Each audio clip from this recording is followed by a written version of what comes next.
Hello दोस्तों, and study में आपका बहुत बहुत स्वागत है। जैसा कि आप सबको पता होगा कि हम लोगों ने क्लास नंबर 4 तक देखे थे एनटीपीसी का जो प्रैक्टिस सेट है यहाँ पे, ठीक है। और आज हम क्लास नंबर 5 देखेंगे। उम्मीद करेंगे कि आपको ये क्लास अच्छा लगेगा। चैनल पर नए हैं, चैनल को सब्सक्राइब, लाइक और शेयर करिए, ठीक है। और यहाँ पे हम जो है जो क्वेश्चन बता रहे हैं ये सब सारा आप जान लीजिए, कहीं ना कहीं प्रीवियस ईयर से क्वेश्चन जुड़ा हुआ है। तो ये आपका क्लास जो है ये एग्जाम के रिलेटिव्स अगर आप देखें तो काफ़ी ज़्यादा इंपॉर्टेंट साबित जरूर होगा, ठीक है।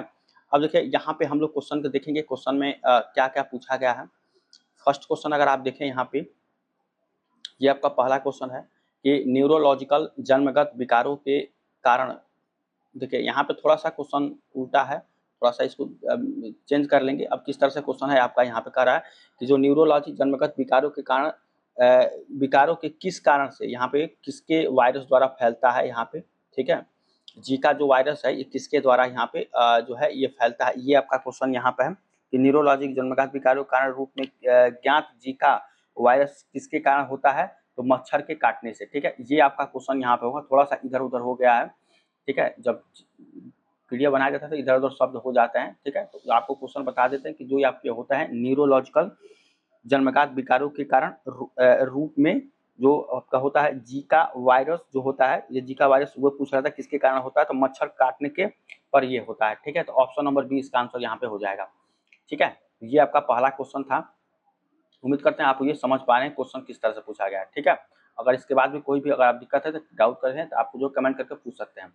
दूसरा क्वेश्चन देखिए यहाँ पे, दूसरा क्वेश्चन आपका है यहाँ पे डीआरडीओ द्वारा विकसित आकाश है, ठीक है। जो आपका डीआरडीओ द्वारा है विकसित आकाश क्या है इसके बारे में आपको बतानी है, ठीक है। तो जो आपका आकाश है ये क्या है आपका, तो सतह से हवा में मार करने वाली मिसाइल प्रणाली है, ठीक है। जो आपका आकाश है ये किसके द्वारा बनाया गया, एक मिसाइल है। आकाश जो है एक मिसाइल है, ये सतह से मतलब ये आपके यहाँ पे अर्थ है, ठीक है। और ये आपका यहाँ पे वायु मतलब आकाश है, तो यहाँ से इस पे अगर कोई मिसाइल इधर से आ रही है किसी भी, तो यहाँ से सतह से आकाश में मारने वाली ये मिसाइल है, इसका नाम है आकाश, ठीक है। यहाँ पे आकाश, ठीक है। तो इसको आपको ध्यान देनी है। ये आपका काफी ज्यादा यहाँ पे मिसाइल से रिलेटेड क्वेश्चन पूछा जाता है। डीआरडीओ द्वारा विकसित आकाश है, सतह से हवा में मार करने वाली ये मिसाइल है, ठीक है। चलिए ये आपका दूसरा क्वेश्चन था। अगला क्वेश्चन देखते हैं यहाँ पे। अगला क्वेश्चन है कि सूर्य के अध्ययन में, देखिए ये आपका पूछा है सूर्य के अध्ययन के लिए इसरो द्वारा 1920 में प्रक्षेपित किए जाने वाले अंतरिक्ष यान का नाम क्या है, ठीक है। यहाँ पे यहाँ पे जो दिया गया सूर्य के अध्ययन के लिए इसरो द्वारा, यहाँ पे जो आपका प्रक्षेपित नाम है ये इसका बारे में पूछ रहा है। तो आपको क्या करना है, यहाँ पे अंतरिक्ष यान का क्या नाम है, तो इसका क्या है आदित्य, आदित्य नाम है इसका, ठीक है। जो आपके 1920 में इसको प्रक्षेपित किया गया था अंतरिक्ष यान का नाम क्या है इसको आपको बतानी है, ठीक है। आदित्य 1 है जिसका नाम आपका यहाँ पे, ठीक है। यहाँ पे इसका नाम हो जाएगा ऑप्शन नंबर बी आदित्य, ठीक है। कि अंतरिक्ष यान का नाम क्या है इसका, ऑप्शन नंबर बी। चलिए अब इसके बाद अगला क्वेश्चन देखते हैं। यहाँ पे अगला क्वेश्चन देखिए आप, स्वतंत्रता पूर्व भारत में भारतीय अध्यक्ष कौन थी। ये थोड़ा सा क्वेश्चन इधर हो जाएगा। स्वतंत्रता राष्ट्रीय कांग्रेस की पहली महिला भारतीय अध्यक्ष कौन थी, ठीक है। स्वतंत्रता पूर्व के पहले राष्ट्रीय कांग्रेस की महिला अध्यक्ष महिला यहाँ पे भारतीय अध्यक्ष कौन थी, ये आपका क्वेश्चन यहाँ पे होगा, ठीक है। शब्द इधर उधर थोड़ा हो जाते हैं, ठीक है। टाइपिंग में किसी दूसरे को देते हैं तो थोड़ा वो समझ नहीं पाते हैं, इधर उधर करके जो है क्वेश्चन को खराब कर देते हैं। लेकिन हम आपको समझा देते हैं कि स्वतंत्रता पूर्व जो आपका होगा भारत में जो आपकी राष्ट्रीय कांग्रेस की पहली महिला भारतीय अध्यक्ष कौन थी, ये आपका क्वेश्चन है, ठीक है। तो ये जो आपका हो जाएगी ये एनी बेसेंट, ठीक है। एनी बेसेंट जो है यहाँ पे ये आपकी पहली महिला थी, ठीक है, भारतीय अध्यक्ष के तौर पे, समझ गए। और ये जो आपकी बनी थी ये कब बनी थी, ये अपनी 1917 ईस्वी में ये क्या बनी थी, मद्रास कांग्रेस अधिवेशन में, ठीक है। आपको पता होना चाहिए कि मद्रास कांग्रेस अधिवेशन, ठीक है, कांग्रेस अधिवेशन, ठीक है। मद्रास कांग्रेस अधिवेशन में यहाँ पे क्या हुआ था कि ये अध्यक्ष बनी थी, ठीक है। जो आपके यहाँ पूछा जा रहा है 1917 ईस्वी में एनी बेसेंट, ठीक है। तो ये आपका क्वेश्चन था। अगला क्वेश्चन देखिए यहाँ पे, अगला क्वेश्चन है आपका, ग्लूकोमीटर के बारे में निम्नलिखित कथनों में से कौन सा सही है। ठीक है, ग्लूकोमीटर यहाँ पे समझ गए। अब देखिए इसमें सी ऑप्शन तक दिखाई दे रहा है, डी ऑप्शन थोड़ा नीचे यहाँ पे। ठीक है, तो अगर आप ध्यान से देखें यहाँ पे ग्लूकोमीटर क्या होता है, यह एक चिकित्सक उपकरण है। ठीक है, यह क्या है, एक चिकित्सक उपकरण है। ऑप्शन नंबर यहाँ पे जो ए है ये इसका आंसर हो जाएगा, यह एक चिकित्सक उपकरण है। ठीक है, तो इस तरह से इसको याद रखेंगे। चलिए, उम्मीद करेंगे यहाँ पर समझ में आया होगा। ग्लूकोमीटर आपको पता है, ग्लूकोमीटर में चलिए बहुत सारे ऐसे क्वेश्चन है आपको इससे, जो आपके ग्लूकोमीटर है या आपका एक आता है उसको बोलते हैं क्रोनोमीटर। उसमें क्या होता है, जलयानों में समय मापा जाता है, क्रोनोमीटर। ठीक है, क्रोनोमीटर में क्या होता है, जलयानों में समय मापा जाता है। ठीक है, ठीक है, ये आपका ग्लूकोमीटर था। तो ऑप्शन नंबर ए इसका आंसर हो जाएगा, यह एक चिकित्सक उपकरण है। ठीक है, चलिए, विश्व तंबाकू निषेध नो टोबैको दिवस कब मनाया जाता है। ठीक है, यहाँ से क्वेश्चन है आपका, विश्व तंबाकू निषेध नो टोबैको दिवस कब मनाया जाता है। तो यहाँ पे ये आपका जो मनाया जाता है, ये कब मनाया जाता है, 31 मई को। ठीक है, 31 मई को मनाया जाता है। ऑप्शन नंबर बी इसका आंसर यहाँ पे हो जाएगा। ठीक है, ये आपका 31 मई को विश्व तंबाकू दिवस। अब देखिए यहाँ पे अगर आप बात करें कि टोबैको दिवस होता है एक, और आपका यहाँ पे होता है जैसे श्रमिक दिवस। अगर विश्व श्रमिक दिवस की बात करें, विश्व यहाँ पे श्रमिक, ठीक है, विश्व श्रमिक दिवस ये कब मनाया जाता है, तो ये आपका 1 मई को मनाया जाता है। ठीक है, और एक और विश्व संग्रहालय दिवस, विश्व परिवार दिवस।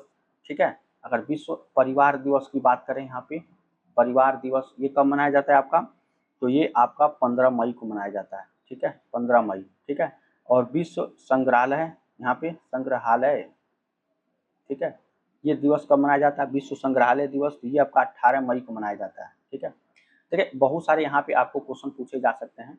अब विश्व जितने भी दिवस हैं इस पे हम एक पूरे टॉपिक, एक या दो टॉपिक देख सकते हैं। इससे हमको ये क्वेश्चन प्रैक्टिस करने से ये फायदा हुआ कि हर एक टॉपिक से हम क्या कर सकते हैं, वहाँ से क्वेश्चन को उठा सकते हैं, जो कि जीएस, जीके और जीएस का काफ़ी इंपॉर्टेंट यहाँ पे क्वेश्चन हो सकता है। ठीक है, चलिए, ये क्वेश्चन था, काफ़ी ज़्यादा यहाँ पे पूछा गया था। अब अगला क्वेश्चन देखिए यहाँ पे, अगला क्वेश्चन है आपका, कह रहा है कि विश्व पर्यावरण दिवस कब मनाया जाता है। ठीक है, ये भी क्वेश्चन देखिए, जितना भी अगर आपके दिवस से जुड़ी आपका क्वेश्चन है ये काफ़ी ज़्यादा इंपॉर्टेंट है। 5 जून को ये मनाया जाता है। ठीक है, विश्व पर्यावरण दिवस। ठीक है, तो इसको याद रखेंगे। चलिए, अगला क्वेश्चन देखते हैं यहाँ पे, मध्य प्रदेश में स्थित वैश्विक विरासत स्थल भीमबेटका प्रसिद्ध है। किसके लिए भीमबेटका यहाँ पे प्रसिद्ध है, ये आपको यहाँ बताना है कि ये कहाँ पड़ता है, मध्य प्रदेश, एमपी में। ठीक है, इसकी राजधानी क्या है, भोपाल, भोपाल इसकी राजधानी है। और इस समय मुख्यमंत्री कौन है यहाँ पे, श्री मोहन यादव। ठीक है, समझ गए। तो ये इसके यहाँ पे वैश्विक विरासत स्थल भीमबेटका प्रसिद्ध है, किसके लिए, तो ये आपका हो जाएगा ऑप्शन नंबर सी, पाषाण आश्रय युग शेल्टर के लिए। ठीक है, ऑप्शन नंबर सी इसका आंसर हो जाएगा। समझ गए, तो काफी ज्यादा यहाँ पे आपका अच्छा क्वेश्चन था ये। ठीक है, प्रैक्टिस के तौर पे। अगला क्वेश्चन देखिए यहाँ पे, मंगल ऑर्बिटल मिशन मॉम मंगलयान को किस वर्ष में प्रक्षेपित किया गया था। ठीक है, देखिए अब इससे जितने भी अब इस समय के जो भी आपके हैं यान से जुड़ी, ये आपका क्वेश्चन यहाँ बन सकता है। तो ये जो आपका क्वेश्चन यहाँ पे था, ये थोड़ा पुराना क्वेश्चन है, लेकिन ये जो आपका किया गया था 2013 में किया गया था। ठीक है, बहुत पुराना क्वेश्चन है। ठीक है, ये जब प्रैक्टिस सेट कर रहे थे उसमें से क्वेश्चन था। ये क्वेश्चन पूछने वाला नहीं था, लेकिन अगर जितने भी यान है या मिसाइल है, ठीक है, जो भी आप प्रक्षेपित किए जाते हैं उसके तौर पे हम यहाँ पे देखने वाले हैं। ठीक है, चलिए, अब अगला क्वेश्चन देखिए, निम्नलिखित में से कौन सी एक गैस रंगहीन एवं गंधहीन नहीं है। ठीक है, निम्नलिखित में से कौन सी एक गैस यहाँ पे रंगहीन एवं गंधहीन इसमें से नहीं है, ये आपको बताना है। तो आपकी क्लोरीन गैस, क्लोरीन गैस जो है ये क्या है, रंगहीन और गंधहीन नहीं है। ऑप्शन नंबर बी आंसर हो जाएगा। क्लोरीन Cl ये से दिखाते हैं, इसका एटॉमिक नंबर और एटॉमिक मास अलग अलग होता है। एटॉमिक वेट, एटॉमिक नंबर 17 होता है। ठीक है, एटॉमिक वेट इसका 35 होता है। ठीक है, समझ रहे हैं? तो इसको आपको याद रखना, जो भार होता है एटॉमिक नंबर, परमाणु संख्या और परमाणु भार, 17 इसका होता है, इसका 35 परमाणु भार होता है। ठीक है, क्लोरीन इसको से दिखाते हैं। समझ गए? चलिए अब देखिए अगला क्वेश्चन हम देखते हैं यहाँ पे। अगला क्वेश्चन आपका है कि जब मानव शरीर का तापमान समान शारीरिक तापमान से लगभग इतना फ़ारेनहाइट कम हो जाता है तो इस स्थिति में कैसे जाना जाता है? ठीक है, ये आपको यहाँ बतानी है। बुखार हाइपोथेटिक इतना देखिए 2 से 3.5 डिग्री फ़ारेनहाइट कम हो जाता है। ठीक है, तो इस स्थिति में कैसे जाना जाता है? तो कैसे जाना जाता है कि ये आपको हाइपोथर्मिया, ठीक है, ये जो हाइपोथर्मिया होती है इसे कहते हैं हाइपोथर्मिया। अगर आपको 2 से लेकर 3.5 डिग्री फ़ारेनहाइट तक अगर लो हो जाती है, कम हो जाती है, जो भी आपका टेम्परेचर है, तो इस स्थिति में किससे जाना जाता, कैसे जाना जाता है कि उसको क्या है, ये हाइपोथर्मिया उसको बोला जाता है, हाइपोथर्मिया। ठीक है, तो ये आपका बायो का क्वेश्चन था, काफ़ी अच्छा क्वेश्चन यहाँ पूछा गया था।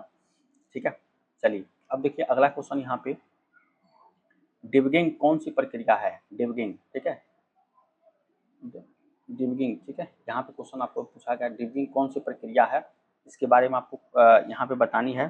तो जो आपका डिबगिंग यहाँ पे होता है, ये जो होता है एक सॉफ्टवेयर प्रोग्राम में त्रुटियों की जांच करने के लिए ये आपका होता है। ऑप्शन नंबर सी इसका आंसर हो जाएगा। एक सॉफ्टवेयर प्रोग्राम में त्रुटि जो भी आपके गलत होते हैं उसको जाँच करने के लिए इसका यूज किया जाता है।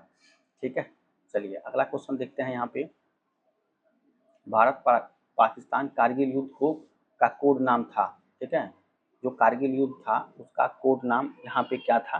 ठीक है, तो इसका था ऑपरेशन विजय। ठीक है, ऑपरेशन विजय इसका कोड नाम था। ऑप्शन नंबर बी यहाँ पे इसका आंसर हो जाएगा। ठीक है, और कारगिल युद्ध कब हुआ था? तो मई, यहाँ पे मई आपकी 1999। ठीक है, मई 1999 से लेकर 26, मतलब यहाँ पे अगर आप बात करें 26 जुलाई 1999 ईस्वी तक ये आपका हुआ था। ठीक है, ये चला था मई 1999 से 26 जुलाई 1999, मतलब 2 महीने के आसपास में ये चला था। ठीक है, 26 जुलाई को कारगिल दिवस या विजय दिवस के रूप में मनाते हैं। 26 जुलाई को क्या मनाते हैं? कारगिल या विजय दिवस। ठीक है, 26 जुलाई को कारगिल या विजय दिवस के रूप में इसको मनाया जाता है। ठीक है, चलिए ये आपका था यहाँ पे। और भी अगर आप देखें यहाँ पे जो ऑपरेशन ब्लू स्टार, ठीक है, ये इसका किसके नाम से था? ऑपरेशन ब्लू, जो पंजाब में विद्रोही जो आतंकी होते हैं कि विद्रोह में अमृतसर के मंदिर परिसर में अभियान का नाम है कारगिल विजय दिवस। ठीक है, यह अभियान इंदिरा गांधी को 31 अक्टूबर जो आपका था इसमें 31 अक्टूबर, ठीक है, 1984 ईस्वी को मृत्यु के कारण माना गया है। ठीक है, इसमें 31 अक्टूबर 1984 को मृत्यु के कारण इनका माना गया था। उस जब इनकी मृत्यु थी उसके बाद ये चलाया गया था ऑपरेशन ब्लू स्टार। ठीक है, लेकिन आपको इसमें पूछा भारत पाकिस्तान कारगिल युद्ध को कोड नाम क्या था? तो भारत यहाँ पे ऑपरेशन विजय था। ठीक है, मई 1919 से लेकर 26 जुलाई 1999 से लेकर 26 जुलाई 1999 ईस्वी तक ये आपका चला था। ठीक है, और इस डेट को 26 जुलाई को मानता हूँ किसके नाम जानते हैं? कारगिल दिवस या विजय दिवस के नाम से जाना जाता है। ठीक है, ये क्वेश्चन काफी अच्छा क्वेश्चन था। अगला क्वेश्चन देखिए, यहाँ पे अगला क्वेश्चन है आपका कि जैव प्रौद्योगिकी बायोटेक्नोलॉजी का तात्पर्य है। ठीक है, जैव प्रौद्योगिकी बायोटेक्नोलॉजी का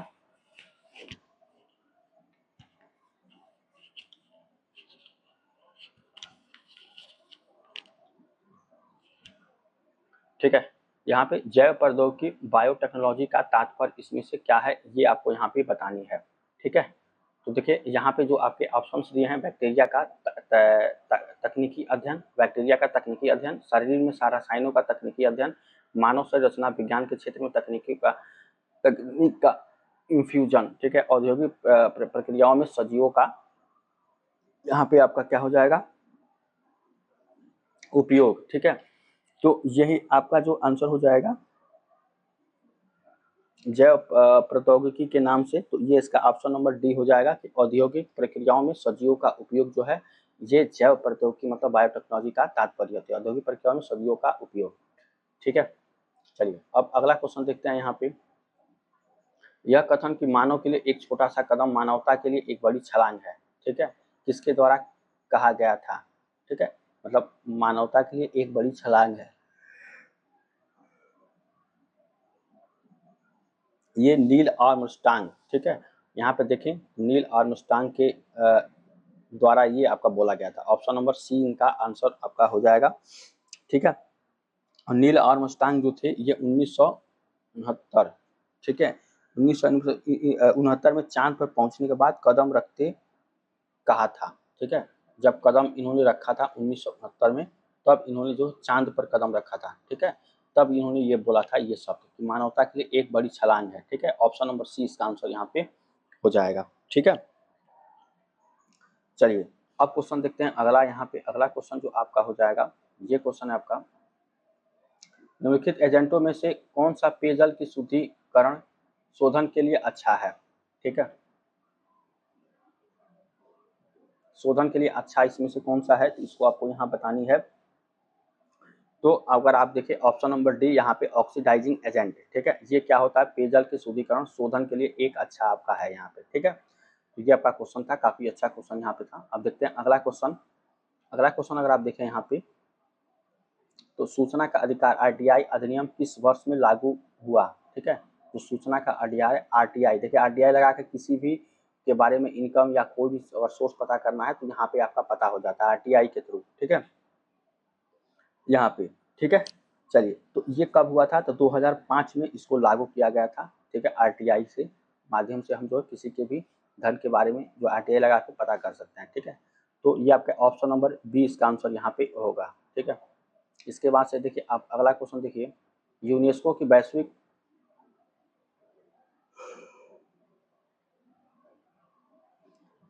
वैश्विक विरासत यहाँ पे जो आपके हो जाएंगे स्थल विक्टोरिया हॉल किस भारतीय शहर में स्थित है, ये आपको क्वेश्चन बतानी है। यहाँ पे क्वेश्चन ये भी देखिए, यूनेस्को का वैश्विक विरासत स्थल विक्टोरिया हॉल किस भारतीय शहर में क्या है स्थित है, इसको आपको यहाँ पे बतानी है। तो ये जो आपका हो जाएगा, ये ऑप्शन नंबर सी कोलकाता में ये आपका है, ठीक है। ऑप्शन नंबर सी इसका आंसर हो जाएगा, ठीक है। इसको memorial hall Victoria memorial hall Kolkata शहर में स्थित है, ये आपको जाननी चाहिए, ठीक है। तो ये आपका यहाँ पे आंसर हो जाएगा ऑप्शन नंबर सी, ठीक है। चलिए अब क्वेश्चन देखेंगे अगला क्वेश्चन यहाँ पे, बिस्मार्क ऑफ इंडिया किसे कहा जाता है। तो बिस्मार्क ऑफ इंडिया जो आपका कहा जाता है, ये यहाँ पे देखिए कई सारे ऑप्शंस दिए गए हैं, आप चाहें तो यहाँ पे जो है वीडियो पॉज करके आंसर आप खुद से बता सकते हैं, ठीक है। तो यहाँ पे बिस्मार्क ऑफ इंडिया जो कहा जाता है, ये वल्लभ भाई पटेल को कहा जाता है। ऑप्शन नंबर 20 का आंसर हो जाएगा, ठीक है। ये ऑप्शन नंबर ए नहीं, ऑप्शन नंबर 20 का आंसर यहाँ पे हो जाएगा, ठीक है। बिस्मार्क ऑफ इंडिया इनको बोला जाता है, ठीक है। अगला क्वेश्चन देखते हैं यहाँ पे। अगला क्वेश्चन यहाँ पे है, भारत सरकार द्वारा रुपये रॉ को किस वर्ष में अपनाया गया था, ठीक है। ये भी क्वेश्चन आपका यहाँ पे अच्छा क्वेश्चन है कि आपको रुपया इस तरह से आपको बनाया गया था। आप देखेंगे नोट पे आपको इस तरह से देखने को मिलेगा, ठीक है। तो यहाँ पे जो आपका ये जो रॉ अपनाया गया था 2010 में ये आपको अपनाया गया था, ठीक है। इस तरह से आपका होता है। यहाँ पे आपको 500 का नोट है, मतलब कोई भी नोट देखेंगे आपको इस तरह से चिन्ह दिखाई देगा, ठीक है। चलिए ये आपका क्वेश्चन यहाँ पे था। अगला क्वेश्चन यहाँ पे देखेंगे हम कि BIOS बायोस का पूरा नाम क्या है, ठीक है। बेसिक इनपुट आउटपुट सर्विस, ठीक है। इसका आंसर हो जाएगा यहाँ पे बायोस का basic input output service, option number यहाँ पे बी इसका आंसर यहाँ पे ये हो जाएगा, ठीक है। चलिए इसका ऑप्शन नंबर बी यहाँ पे आंसर हो जाएगा, ये बेसिक बायोस का, ठीक है। मतलब आप देखिए बायोस लिखा ना, BIOS का पूरा नाम यहाँ पूछ रहा था। इसके बाद अगला क्वेश्चन देखिए, भारत की सबसे लंबी सीमा किस देश के साथ है, ठीक है। भारत की सबसे लंबी सीमा किस देश के साथ है, ये आपको यहाँ बतानी है, ठीक है। तो बांग्लादेश के साथ है, ठीक है, बांग्लादेश, ठीक है। अभी पता है कि बांग्लादेश में क्या हो गया, तख्ता पलट हो गया। वहाँ की पीएम कौन थी, शेख हसीना, ठीक है। शेख हसीना वहाँ की पीएम थी, ठीक है। तख्ता पलट हो गया तो ये छोड़ दी हैं, ठीक है। अब नए पीएम वहाँ पे बन गए हैं, ठीक है। तो आपको सीमा के बारे में पूछा गया था कि लंबी सीमा किस देश की है, तो बांग्लादेश की है। और यहाँ पे सीमा कितनी दी है, तो 4096.7 किलोमीटर है, ठीक है। चलिए ये काफी ज्यादा यहाँ पे अच्छा क्वेश्चन था। अब देखते हैं कि हमको लगता है ये लास्ट ही क्वेश्चन था हमारा। देखिए ये लास्ट क्वेश्चन था उम्मीद करेंगे आपको क्लास अच्छा लगेगा। चैनल पर नए हैं, चैनल को सब्सक्राइब, लाइक और शेयर करिए। कोई भी डाउट, दिक्कत, परेशानी है तो ज़रूर एक बार आप कमेंट कर सकते हैं, ठीक है। और एक चीज़ और है कि हम जल्द ही इस पे जो है करंट अफेयर की क्लास को, सेशन को शुरू करने वाले हैं, ठीक है। तो उसकी भी क्लास आप चाहें तो ले सकते हैं, ठीक है। चलिए मिलते हैं नेक्स्ट क्लास में, तब तक थैंक यू सो मच।